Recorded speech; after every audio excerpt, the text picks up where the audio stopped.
दूसरा ये जानना चाहवागा, ठीक है, कि ये मतलब जिहड़ा सानहा होया है ये जाहिर है मुख्तलिफ जिहड़े मीडिया के कोई लोग ने, क्योंकि साडे माशरे चीज़ भाई सनसनी फैलाना, फिर उन्हें वायरल करना, व्यूज़ लैने कह लो, तो इस तरह का सिलसिला पेश आया है कि कोई लोगों ने गलत जी खबर दे छड़ी है कि उन्होंने को एक मुसदका इतला आ गई है। हालांकि जी मुसदका इतला है वो ये लो है कि इन्होंने कोल भी नहीं है, ये कि मतलब कि असलदार हकीकत की है ना, क्योंकि मुख्तलिफ चीज़ां चल रही ने। तो ये दसो सानू कि जी रिपोर्ट आई या कोई मतलब जिस तरह होया है, जिस तरह कहा गया कि कोई मतलब जानवरों को जहर दिता है या फसल सी या कि सारा मामला वो वाले तुम खुद मैं चाहवा दसो ताकि गल देखो जी असी इस मामले च कुछ नहीं कह सकते जी अली ने साढ़े को टाइम ही नहीं, मतलब है अली तक साढ़े नहीं है वह जानवर टैप है, यह टैप है अगू पूरे इलाके तो बहुत सारी दुनिया आ रही है तज़ियत वास्ते जिन्हें से मशहूर हाँ जी जी।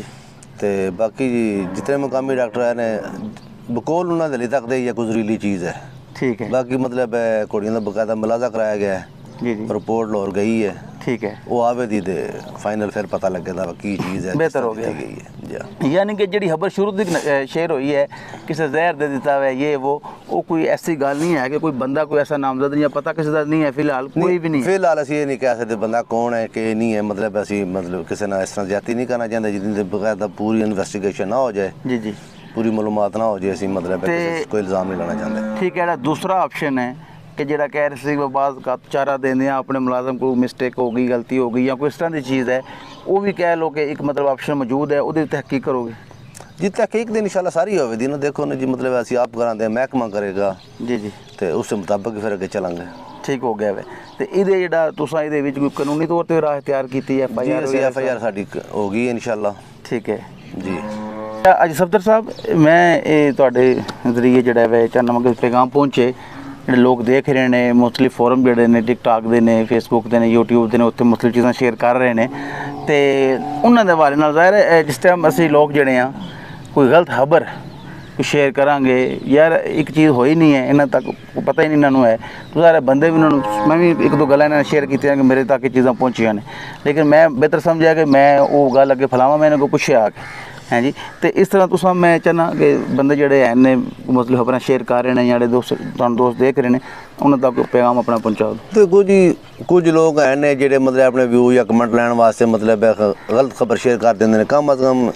कोई भी है उसको खबर की तस्दीक करनी चाहिए है, मालूमात पूरी लैनी चाहिए है बिल्कुल, लेकिन ये चीज़ नहीं होती कि अगे इंसान जो दुख विच है जी जी, तो गलत खबर फैलाना कोई अच्छी चीज़ नहीं है बिल्कुल, इस चीज़ का एहसास करना चाहिए इंसान को बिल्कुल। बिल्कुल जनाब, असी शेखतार सरजमी ते मौजूद हाँ, गुजर बरादरान का डेरा है, चौधरी नवीद साहब, चौधरी हमीद साहब तो उन्हें टचजाद पाई अज चौधरी सफदर साहब साढ़े इन्होंने उसकी गुफ्तगू की है। तो ये साड़ा वीडियो बनाने का मकसद ये है कि एक जी एग्जैक्ट कह लो सूरत हाल है, जी गलबात है उन्होंने कोल आके ली जाए, तो असीं इन्होंने को आए हैं, इन्हें साढ़े नाल इस दुख के मौके पर, क्योंकि यहो जे मौके पर गुफ्तगू करना भी आसान नहीं होता है, लेकिन इन्होंने बड़े अच्छे तरीके जो गलबात की है, तो असीं भी इन्होंने इंतहाई मशहूर हाँ, तो इन्होंने गम असीं बराबर शरीक हाँ कि अल्लाह ताला ज़ात इन्होंने सबर देन, तो दोबारा जोड़ा है ये अल्लाह पाक ज़ात इन्होंने जानवर ने ता करन ते इत्थे करोना बने हैं जी। तो असीं इस नाल ही तुहाडा कोई इजाज़त चाहांगे। खुदा हाफिज़।